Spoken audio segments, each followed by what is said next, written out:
గృహంలో దేవుని ఆత్మక స్థానం లేని వారు అనేకులు ఉన్నారు.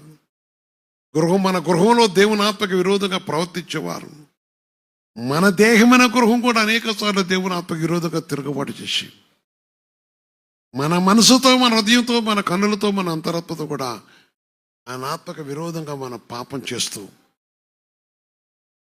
పరిశుద్ధాత్మ దేవుని యొక్క మాటకు విరోధంగా జీవించే జీవిత విషయం ఆయన చదివిస్తున్నాడు. ఏ వేదన వెరిగిన వాడు జీవితంలో కావాల్సిన సమాధానం కలుగుట కోసం, మన జీవితంలో కావాల్సిన నెమ్మది కలుగుట కోసం, మన జీవితంలో కావాల్సిన శాంతి కలుగుట కోసం సుప్రభు మన కొరకు తన శాంతిమూర్తిగా మన కొరకు బలిగా మార్చబడి, ఆయన బలిగా మార్చబడి ఆ బలి అర్పణ ద్వారా మనకు శాంతి కలుగుట కోసం, మన హృదయ రోదన వేదన తొలగించడం కోసం, మనకున్న వ్యాధి బాధ తొలగించడం కోసం ఆయన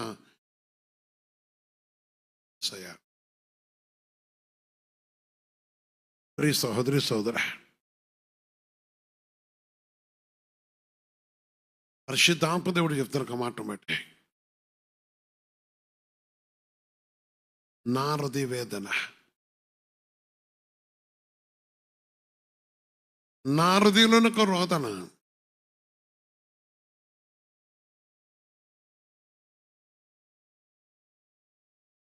ప్రియ సహోదరి, మన అంతరాత్మలో ఒక రోదన బట్టి సర్వశక్తి గల చేస్తున్న దేవుడు మన మంచి ఉంచిన తన కృపను బట్టి ఆయన మనం చూస్తున్న దేవుడా. అందుకొరకై శ్రాంతి లేని మన జీవితములకు శాంతి కలిగి, సమాధానం మన జీవితంలో సమాధాన కలిగి, శాంతి లేని మన జీవితంలో శాంతి కలిగించడం కోసం, శ్రాంతి లేని నీ నా జీవితాన్ని కలిగి ఉండగా సమయం నీ హృదయం రోదనతో ఉంటే దేవుని మాట కలుపడి దాని తప్పి నీ ఒట్టికి కూర్చుని నీకు వచ్చేది ఏమీ లేదు. సిరువైపు తిరిగి యేసుప్రభు నీ కోసం చేసిన త్యాగాన్ని జ్ఞాపకం చేసుకుంటూ నువ్వు కడుక్కున్నప్పుడు దేవుని నిడిపించేవాడు. నీ అంతరాత్మల ప్రతి మునికిని, ప్రతి మలినమున, ప్రతి రోదను అడిగి పెట్టకు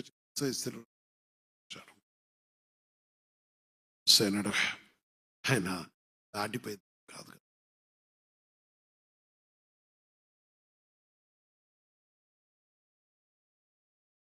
ఆయన దాటిపోయే దేవుడు కాదు కదా. కానీ గడిచిన వారమంతా దేవుడు తన చల్లని రెక్కల కింద కాచి కాపాడి ఉన్నారు. భయంకరమైనటువంటి ఎండలు ఉన్నప్పటికీ మంచి ఆరోగ్యమును, బలమును, శక్తిని దైవజనులకు ఇచ్చినటువంటి మనకందరికీ దేవుడు ఇచ్చినటువంటి మహాభాగ్యాన్ని బట్టి ఆయనకే వందనాలు, కృతజ్ఞతాస్తుతులు చెల్లించుచున్నాను. మన ప్రభువు యేసుక్రీస్తు వారి అతి పరిశుద్ధ నామమునకే మహిమ కలుగును గాక. ఆమేన్, ఆమేన్. యేసుప్రభు వారు నా గృహంలో చేసినటువంటి కార్యం ఏమిటంటే, నా భర్త మరి డ్యూటీకి వెళ్ళి ఉన్నారు. మరి ఆదివారం మరి సాయంత్రం నైట్ 10-10:30కు వచ్చి ఉన్నారు. ఆ రోజు బాగానే ఉన్నారు, కానీ సోమవారం మధ్యాహ్నం నుండి తనకు కొంచెం ఒళ్ళంతా కాలుతున్నట్టుగా మరి బాధపడుతుండు. మరి సోమవారం నైట్ కల్లా ఫుల్ జ్వరం వచ్చేసింది. నాకు ఏందో జ్వరం వస్తుంది అనేసి తనకు కూలర్ లేని, అసలు చల్లటి గాలి లేని ఉండనటువంటి మనిషి, నాకు అసలు ఈ కూలరు, ఈ చల్లటి గాలి నాకు పడట్లేదు అనేసి అద్దె రూమ్లో ఫ్యాన్ వేసుకొని తను పడుకున్నాడు. ఫుల్ జ్వరము, చెప్పలేనటువంటి జ్వరము.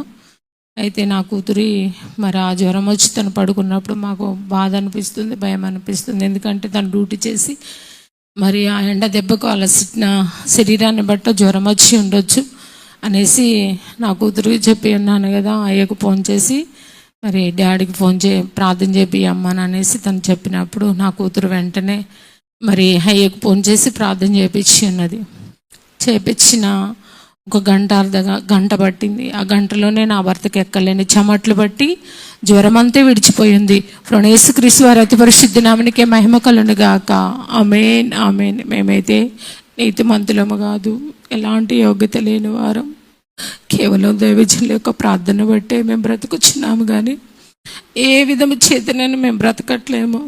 కానీ మరి ఆ క్షణంలో నా భర్తని పరిపూర్ణంగా విడిపించినారు. నాకు చెమట్లు గారుతున్నాయని తను మధ్య రూమ్లో నుండి మళ్ళీ కూలర్ దగ్గరకు వచ్చి పడుకున్నారు. ఆ రీతిగా దేవుడు నా భర్త పట్ల చేసిన గొప్ప కార్యాన్ని బట్టి ఆయనకే వందనాలు, కృతజ్ఞతాస్తుతులు చెల్లించుచున్నాను. మన ప్రభువైన యేసుక్రీస్తు వారి అతి పరిశుద్ధ నామమునకే మహిమ కలుగును గాక. ఆమేన్, ఆమేన్. అంతేకాక నా గృహంలో జరిగినటువంటి శోధన, మరి అది శనివారం ఆదివారం టైంలోనే నాకు కొంచెం ప్రేరేపణ ఒకలాంటిది అనిపిస్తుంది. ఏమనిపిస్తుంది అంటే ఇంట్లో నాకో కానీ నా కూతురుకో కానీ నా భర్తకో కానీ ఏదో జరగబోతుందని అనిపిస్తుంది. కానీ నేను అంత గ్రహించలేదు. గ్రహింపు మనసు కూడా నాకు అసలు రాలేదు. ఏదో ఒక శరీరోపకంగానూ అనారోగ్య స్థితిని బట్టి వస్తుందేమో అనుకున్నాను. కానీ మరి ఇంట్లో శోధన, అసలు భయంకరమైన శోధన వచ్చినది. అంత గ్రహించుకోలేదు నేను, అంతవరకు కూడా నేను ఆలోచించలేదు. కానీ మరి శోధన వచ్చినది. మరి వచ్చినప్పుడు ఆ దినమున మేమైతే చాలా బాధపడతాను, నేనైతే చాలా దుఃఖపడతాను. అసలు ఏం తిందామన్నా నాకు వంట పట్టట్లేదు. అటు ఇటు మరి మా ఆడబిడ్డ భర్త, మా వాళ్ళు, మా బంధువులు అందరు వాళ్ళు వీళ్ళు వచ్చి మాట్లాడుతున్నారు. కానీ నాకైతే పాలు పోయట్లే. ఎవరు చెప్పినా నా మనసుకు పట్టట్లేదు. కానీ నా భర్తను ఒక మాట అన్నాను మధ్యాహ్న కాల సమయం. నాకు ఎవరు చెప్పినా నాకు వంట పట్టట్లేదు. కానీ ఒక్కసారి అయ్య దగ్గరికి పోదాం రాబ్బా, అయ్యా ఏది చెప్తే అది ఇందాము. నా మనసుకు అసలు నెమ్మదే లేదు. నువ్వే రూపకంగా నేను రావాలని నా భర్తను బతులాడి నా భర్తను తీసుకుని అయ్య దగ్గరకు వచ్చి ఉన్నాను. ఉదయకాలం అయ్యతో ప్రార్థన చేపించి ఉన్నాను. వచ్చి అయ్య దరిదాపు మరి ఎక్కడికో ప్రార్థనకు వెళ్ళవలసినటువంటి సమయంలో మరి అయ్య హస్బెండ్ చేసి మరి నాతో నా భర్తతో మాట్లాడి ఉన్నారు. మరి మాట్లాడి దేవుని యొక్క వాక్యం చేత నన్ను కూడా చాలా మరి గద్దించున్నారు. ఎందుకంటే నాలో కొన్ని లోపాలు ఈ మధ్య కాలంలో ఉన్నాయి. అది నేను దాని విషయంలో చాలా పదే నేను బాధపడుతున్నాను, దుఃఖపడుతున్నాను, ఏడుస్తున్నాను. కానీ నా వల్ల కావట్లేదు. దానివల్ల మరి ఎందుకు ఆ రీతిగా అయిందో నాకు తెలియదు. కానీ మరి ఆ జనాల మధ్యలో కూర్చోవడం, నేను మాట్లాడడం అన్నీ సంభవిస్తున్నాయి. కానీ అది నాకు తగినటువంటి జీవితం కూడా కాదు. నేను పరీక్ష చేసుకుంటే అప్పుడు ఉన్నటువంటి విధానం, ఇప్పుడు ఈ కొద్ది దినంలో ఉన్నటువంటి విధానాన్ని బట్టి నేను శోధనలో, భయంకరమైన శోధనలో కూడా ప్రవేశించడం జరిగింది. మరి దాని విషయంలో అయ్యే నన్ను గద్దించడం, అది నా మేలుకే గద్దించున్నారు. ఎందుకంటే నేను పలుమార్లు దాని విషయంలో ఆలోచిస్తున్నాను. కానీ నేను సరి చేసుకొని అని నేను అనుకుంటున్నాను. కానీ దాని విషయంలో నేను ఎంత మాత్రం తప్పించబడలేకపోతున్నాను. మరి అయ్యా గది చెప్పి ఉన్నారు దేవుని వాక్యము చేత. అసలు నాకు చాలా హృదయంలో భయంకరమైన బరువుగా, నా తలలో ఏదో బరువు ఉన్నట్టుగా అనిపించినది. చాలా అసలు చెప్పలేనటువంటి బాధతో ఉన్నాను. మరి అయ్యా దేవుని వాక్యముతో మాట్లాడినప్పుడు నా హృదయంలో చాలా నెమ్మది దొరికి ఉన్నది. ప్రభువైన యేసుక్రీస్తు వారి అతి పరిశుద్ధ నామమునకే మహిమ కలుగును గాక. ఆమేన్, ఆమేన్. ఆ బరువు తొలగిపోయినట్టుగా, ఆ బండ నాలో నుండి తీసివేసినట్టుగా నాకు అనిపించి ఉన్నది. ప్రభువైన యేసుక్రీస్తు వారి అతి పరిశుద్ధ నామమునకే మహిమ కలుగును గాక. ఆమేన్, ఆమేన్. మరి నా భర్త రావడం ఏంది ఈ దగ్గరికి, దేవుని మాటలు కొన్ని నా భర్త వినడం ఏంటి, ఇక నా హృదయంలో చాలా సంతోషం అనిపించి నేను ఇంటికి వెళ్ళి ఉన్నాను. మా ఆడబిడ్డ వాళ్ళందరూ చూసి, ఇప్పుడు నీకు హృదయంలో నెమ్మది ఉందా, సంతోషంగా ఉందా అంటే, నేను అయ్య దగ్గరికి వెళ్తే నేను ఆ హృదయంలో నెమ్మది, శాంతి, సమాధానం అనేసి ఆ రీతిగా హృదయంలో నెమ్మది పొందుకోవడం జరిగి ఉన్నది. ఏది ఏమైనా దేవుడు మన పక్షా నుండి యుద్ధం చేసే దేవుడని నాకు నమ్మకము, అది దృఢమైన నమ్మకము. ఎప్పుడు దేవుడు తట్టు తిరుగుతామో దేవుడు మన తట్టు తిరుగుతాడని దేవుడు వాక్యాన్ని బట్టి దేవుడు కంపల్సరిగా న్యాయం చేయకపోయినా పర్వాలేదు, కానీ పశ్చాత్తాపం అనేది ప్రతి వారికి కలుగుద్దని ఆ నమ్మకమును బట్టి దేవుడు సహాయము చేయటకు దేవుడు గొప్ప కృపనిచ్చి ఉన్నారు.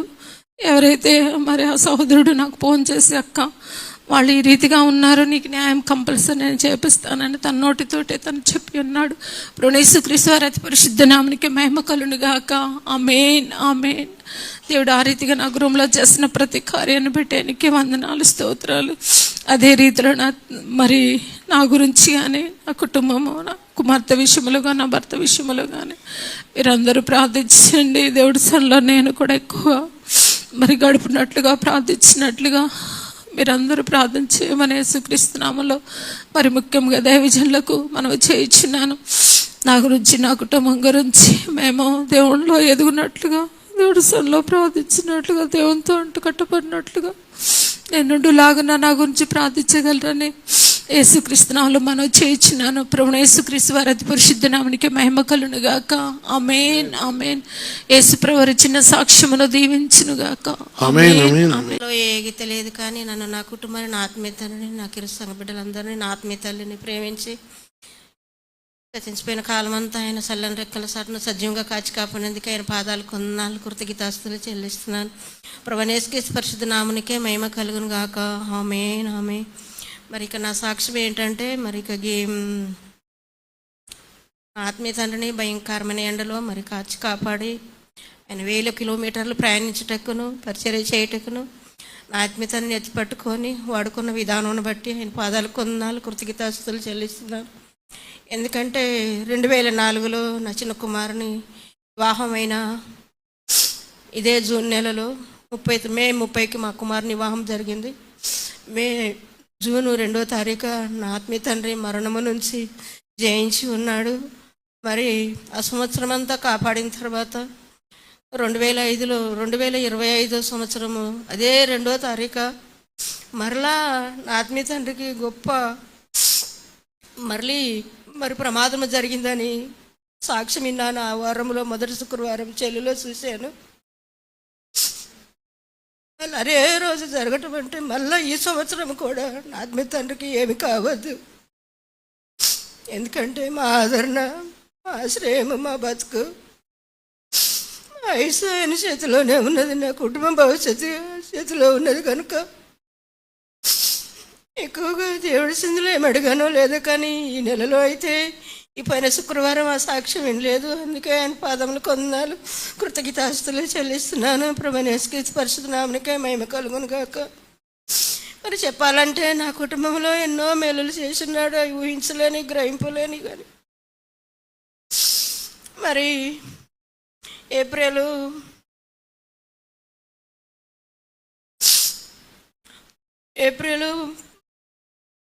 15-14లో నా కుమార్తె వివాహం అయింది.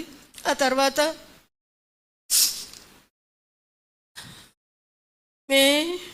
ఏప్రిల్ 25వ తారీఖు మా మేనగోడల గృహంలో ఎంగేజ్మెంట్ అయింది. 27వ తారీఖు రోజు నా పెద్ద కోడల తండ్రి గారు చేనులోనే మధ్యాహ్నం 12 గంటలకి చేనులోనో పడిపోవటం జరిగింది. ఇక మాకు తెలిసినప్పుడు ఏమంటే అయ్యకు ఫోన్ చేసి ప్రార్థన చేయించున్నాము. హాస్పిటల్లో తిప్పున్నారు, ఖమ్మం స్కానింగ్ తీసున్నారు. స్థలంలో చిన్న మచ్చలాగా ఏర్పడిందని డాక్టర్లు చెప్పున్నారట. అప్పటి నుంచి శోధింపబడుతున్నారట, కానీ మాకైతే తెలియదు. కానీ మరి మే 9వ తారీఖు రోజు వివాహం జరిగింది ఆ కుమార్తెది. 8-9కి ఆ వివాహంలో పాల్గొన్నప్పుడు 8వ తారీఖు శుక్రవారం దినము ఆ వివాహంలో పాల్గొని మధ్యాహ్నం 12 గంటల సమయం భోజనం చేస్తున్నాము. ఏమైందో తెలియదు. అంతలోకే నా చిన్న కోడలు నాయనమ్మ చనిపోవటము, నా భర్త అక్కడికి వెళ్ళున్నారు, నేను వివాహముకు పిల్లగాని దగ్గరికి వెళ్ళున్నాను. ఆ రోజు నుంచి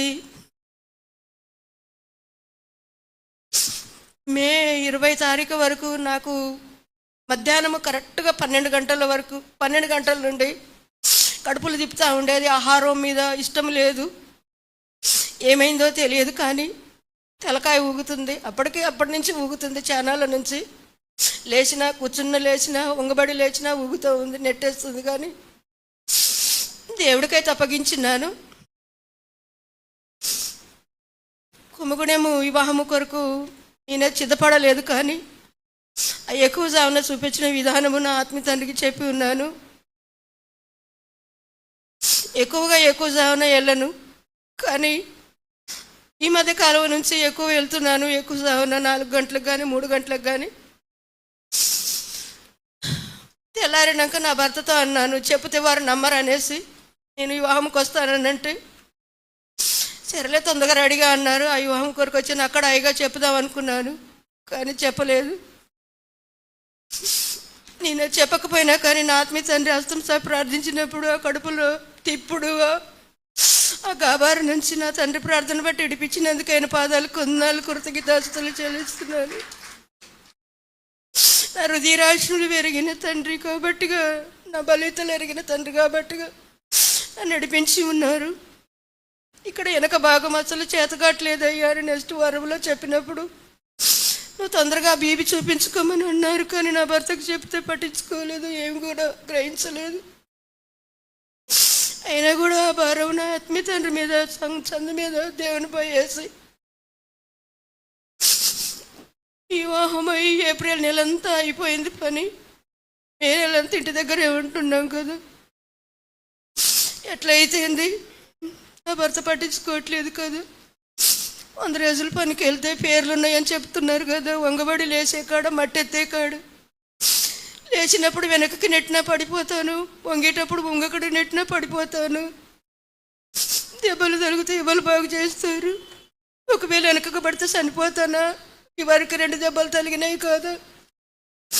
ఏం జరిగినా ఓకే అనేసి నేను ఈ 10 తారీఖు నుంచి పనికి వెళ్ళి ఉన్నాను. ఆ ఓగుడు అంతా తొలగిపోయింది. ప్రభువైన యేసుక్రీస్తు పరిశుద్ధ నామమునకే మహిమ కలుగును గాక.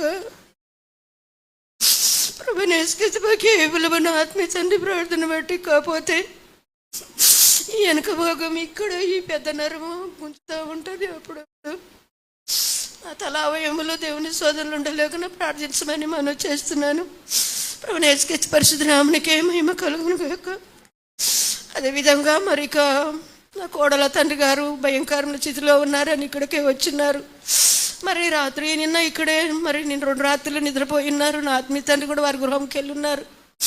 మరి ఇప్పుడు నేను వెళ్ళినప్పుడు ఆమె స్నానం చేయలేదు. చేర్చరమ్మంటే వస్తా కానీ మీరు వెళ్ళండి అన్నది. వారి అన్నగారు తమ్ముడు ఇద్దరు వచ్చిన్నారు. మరి ఎందుకైతే రాలేదో నా భర్తనైతే అక్కడే ఉంచున్నాను. మరి ఇక దేవుడు స్వాధీనంలోలాగా వారు వచ్చి పరిపూర్ణ రక్షణ పొంది ఆనందించేలాగా, వారి కుటుంబంకి పరిపూర్ణ రక్షణ కలుగులాగా ప్రార్థించమని నా ఆత్మీయ తండ్రిని, నాకు ఈ సంఘ బిడ్డలందరినీ స్వరమైన 10 బిడ్డలకి ప్రార్థన చేయమని నా చేతులెత్తి మనవి చేస్తున్నాను. ప్రభువైన యేసుక్రీస్తు పరిశుద్ధ నామమునకే మహిమ కలుగును గాక.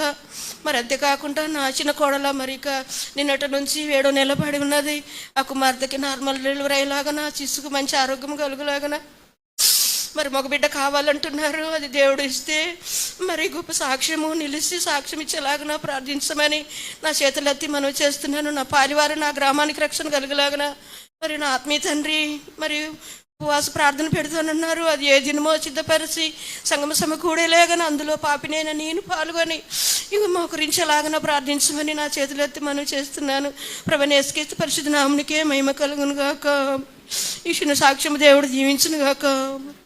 స్తుతులు చెల్లిస్తున్నాను. ప్రభువైన యేసుక్రీస్తు పరిశుద్ధ నామముకే మహిమ కలుగును గాక. ఆమేన్, ఆమేన్. అంతేకాదు మరి 5వ నెల నుంచి 6వ నెల వరకు పరిశుద్ధులు దైవజనుల్ని, నన్ను, నా కుటుంబాన్ని ఎంతగానో కాచి కాపాడినందుకు ఆయనకే వందనాలు, కృతజ్ఞతాస్తుతులు చెల్లిస్తున్నాను. ప్రభువైన యేసుక్రీస్తు పరిశుద్ధ నామముకే మహిమ కలుగును గాక. ఆమేన్, ఆమేన్. మరి అంతేకాదు పోయిన ఆదివారం అయితే ఎంతో బలహీనగా వచ్చినప్పుడు, సన్నిధిలోకి వచ్చినప్పుడు, మోకరించినప్పుడు, హైకిలు చూసినప్పుడు మరి నాకైతే ఎంతో మరి బలేతన పోయి ఉన్నది. మన ప్రభువైన యేసుక్రీస్తు పరిశుద్ధ నామముకే మహిమ కలుగును గాక. ఆమేన్, ఆమేన్. మరి అంతేకాదు నా కుటుంబంలో ఎన్నో గొప్ప కార్యములు, ఆశ్చర్య కార్యములు, పరిశుద్ధులు దైవజనుల ప్రార్థన బట్టి ఎన్నో గొప్ప కార్యములు, ఆశ్చర్య కార్యములు జరిగించినందుకు ఆయనకి వందనాలు, కృతజ్ఞతాస్తుతులు చెల్లిస్తున్నాను. మన ప్రభువైన యేసుక్రీస్తు పరిశుద్ధ నామముకే మహిమ కలుగును గాక.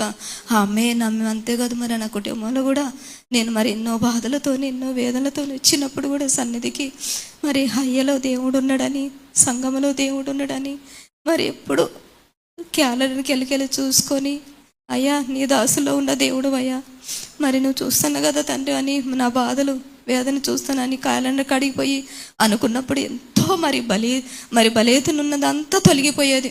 మన ప్రభువైన యేసుక్రీస్తు పరిశుద్ధ నామముకే మహిమ కలుగును గాక. ఆమేన్, ఆమేన్. మరి అంతేకాదు నా కుమారుడు కూడా మరి ఎంతో మరణంద కాలం నుంచి అయ్యా ఒకసారి అయ్యకు మాకైతే అంతగానం తెలియదు కానీ అయ్యా మరి ఫోన్ చేయండి అయ్యా, నా కుమారుడు చనిపోయే స్థితిలో ఉన్నాడయ్యా అన్నప్పుడు అలాగా ఫోన్ చేసిండు. అయ్య ఎక్కడ ఉన్నాడో తెలియదు కానీ నాకు అంత జ్ఞానమో అంత తెలివి ఏమీ లేదు కానీ మరి అయ్యా మావయ్య ప్రార్థన చెప్పి మావయ్య కుమారుడు చనిపోయేటట్టున్నాడు మావయ్య, వాంతులు విరోచనాలు అయితేనే మావయ్య, కింద పడిపోయిన మావయ్య అన్నప్పుడు అయ్యకు ఫోన్ చేస్తే అయ్య ఎక్కడున్నాడో తెలియదు కానీ ఒక్క ఫోన్ కాల్తోనే నా కుమారుడు బ్రతికి ఉన్నాడు. మన ప్రభువైన యేసుక్రీస్తు పరిశుద్ధ నామంకే మహిమ కలుగును గాక. మరి అంతేకాదు మరి ఇంకొకసారి కూడా అలాగనే మరి ఎట్లా వచ్చి ఉన్నాడు, ఎటు పోయిండో మాకైతే తెలియదు. వచ్చి ఉన్నాడు, వచ్చి అక్కడ కూర్చున్నట్టే పడిపోయి ఉన్నాడు. అయ్యా నీ దాసులో ఉన్న దేవుడు కదయ్యా, నా కుమారుని బ్రతికించయ్యా, మాకైతే తెలియదు కానీ ఎక్కడ పోయిండో ఎక్కడ వచ్చిండో మాకైతే తెలియదు తండ్రి అని అన్నప్పుడు మరి మావయ్య ఫోన్ చేపి రాదు మావయ్య అయ్యగారికి అన్నప్పుడు అయ్యకు ఫోన్ చేసిండు. మరి కలిసిండో కలవలేదు నాకైతే తెలియదు కానీ కుమారుడు ఆ రోజు నుంచి నేటి వరకు కుమారుడు అయ్య ప్రార్థన దయవలన నేటి నుంచి నేటి వరకు నా కుమారుడు సజీవులకలా ఉంచినందుకు ఆయనకే వందనాలు కృతజ్ఞతాస్తుతులు చెల్లిస్తున్నాను. మన ప్రభువైన యేసుక్రీస్తు పరిశుద్ధ నామముకే మహిమ కలుగును గాక. ఆమేన్ ఆమేన్. కుమార్తె కుటుంబంలో కూడా ఎన్నో గొప్ప కార్యములు పరిశుద్ధులు ప్రార్థన నేటి వరకు ఆ బిడ్డల్ని కాపాడినందుకు ఆయనకే వందనాలు కృతజ్ఞతాస్తుతులు చెల్లిస్తున్నాను. మన ప్రభువైన యేసుక్రీస్తు పరిశుద్ధ నామముకే మహిమ కలుగును గాక. ఆమేన్ ఆమేన్. అంతేగా మరి మంగళవారం దినములో కూడా అసలు ఏమాత్రం చేత కావట్లేదు. ఆటోలో వస్తుంటే సన్నిధిని పోగొట్టుకోవద్దు, మంగళవారం దినం విలువైన సమయము అనుకున్నప్పుడు ఆటోలో వచ్చి ఉన్నప్పుడు ఇక్కడ సన్నిధిలో మోకరించినప్పుడు మరి నాకైతే ఎంతో శక్తిని బలమును ఇచ్చి ఉన్నాడు. మన ప్రభువైన యేసుక్రీస్తు పరిశుద్ధ నామముకే మహిమ కలుగును గాక. ఆమేన్ ఆమేన్. ఎన్నో గొప్ప కార్యాలు క్రీస్తు శిలువ సవాసం సంఘములో ఎన్నో గొప్ప కార్యములు ప్రతి బిడ్డ ప్రార్థన చేసుకున్నప్పుడు ఎన్నో గొప్ప కార్యాలు అక్కడ మరి సన్నిధికి కూరగాయలకు వచ్చినప్పుడు అయ్య గురించి మరి నాయలో దేవుడు ఉన్నాడు. ఒక్క మాటతోనే అందరినీ ఫోన్ చేస్తే ఒక్క మాటతోనే మా అయ్య ప్రార్థన దయవల్ల నేటి నుంచి నేటి వరకు కాపాడుతుంది అన్నప్పుడు మరి ఆ సంఘముకే వెళ్తారన్నప్పుడు అవును ఆ సంఘముకే వెళ్తాడు. మా అయ్య ప్రార్థన దయవల్లనే కట్టుకోవటానికి గుడ్డలు కూడా లేనప్పుడు తినటానికి భోజనం కూడా లేనప్పుడు మా అయ్య ప్రార్థన దయవల్లనే ఈరోజు ఈ సన్నిధిలో ఉన్నామంటే అయ్య ప్రార్థన అని అందరికి చెప్పి ఉన్నాను. మన ప్రభువైన యేసుక్రీస్తు పరిశుద్ధ నామముకే మహిమ కలుగును గాక. ఆమేన్ ఆమేన్. అంతేకాదు నా రక్త సంబంధులు బంధువులు పాలు వారికి కూడా మారు మనసు రక్షణ కావాలని నా తమ్ముడు కూడా ఇక్కడే ఉంటాడు కానీ ఎన్నిసార్లు చెప్పినా కూడా ఈనాడు మాట ఎన్నో గొప్ప కార్యములు చూస్తున్నా కానీ ఎటెటో తిరుగుతూ ఉంటారు. ఆవిడకి మారు మనసు రక్షణ కావాలని నా బంధువులకు కూడా మారు మనసు కావాలని రక్షణ కావాలని నా కుమారుడు కూడా దేవునికి లోబడాలని కుమారుడికి మారు మనసు రక్షణ కావాలని కోరుకుంటున్నాను. సంఘం అంతటి ప్రార్థించగలరని అయ్య ప్రార్థన చేయగలరని కోరుకుంటున్నాను. మన ప్రభువైన యేసుక్రీస్తు పరిశుద్ధ నామముకే మహిమ కలుగును గాక. ఆమేన్ ఆమేన్. చిన్ని సాక్ష్యము దేవుడు దీవించును గాక. మన ప్రభువైన యేసుక్రీస్తు పరిశుద్ధ నామముకే మహిమ కలుగును గాక. ఆమేన్ ఆమేన్.